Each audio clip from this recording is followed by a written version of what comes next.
último amor, o mejor dicho, eres mi amor 50. Bienvenidos, buenas tardes, buen provecho. Claro que sí.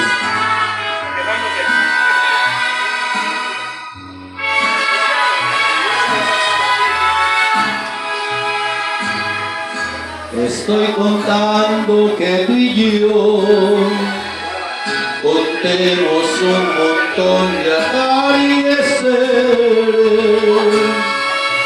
No tomo en cuenta si te soy indiferente o si me quieres. Podrás pensar que estoy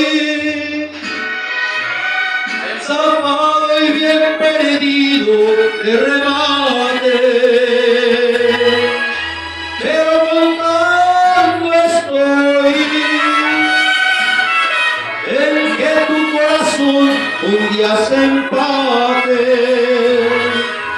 con este iluso corazón donde tú vives y sin venta, porque eres ya mi último amor, o mejor dicho, eres mi amor 50.